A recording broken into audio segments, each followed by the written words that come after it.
Hello, this is Doug, the 2-Minute Gardener. Well, about 6 months ago, my mom passed away from cancer, and she was a great gardener. And when I was cleaning out her garage, I found this seed packet for some bee balms, and I'd never grown bee balm before. I knew it was a fun perennial.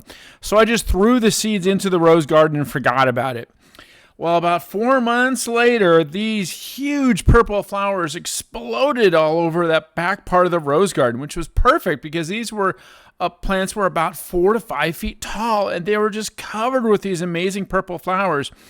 And then I discovered that bee balm is a great pollinator plant. The bees love it. I mean, look at the bees on this one.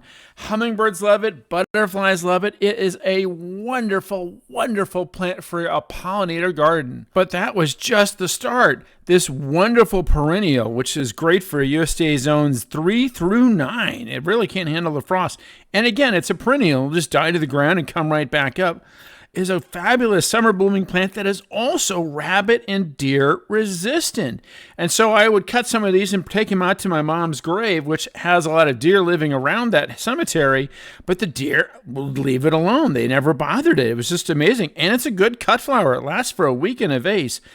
But that's not the best part. The best part is this plant is extraordinary for herbal medicine and culinary uses. Bee balm has been found to relieve gas, nausea, upset stomach, indigestion, fungal infections, yeast infections, skin infections, rash, sore throats, headaches, and sore muscles. You can use it in teas. If you grind up the leaves, it smells just like a tea leaf. It has a very potent smell. It's really wonderful. You can use it to flavor salads and drinks and meats. It's a great culinary cooking type herb. It is edible. Even the flowers are edible. You could feed them to tortoises and stuff.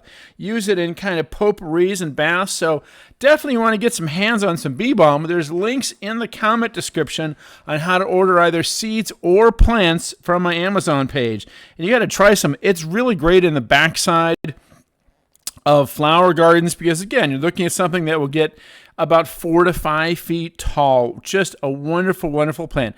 Again, this is bee balm. I strongly recommend it to add it to your flower gardens, especially if you really want to have a nice pollinator garden.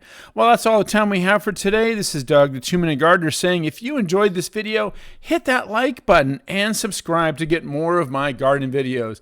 Until next time, this is Doug, the 2-Minute Gardener, saying thanks for watching.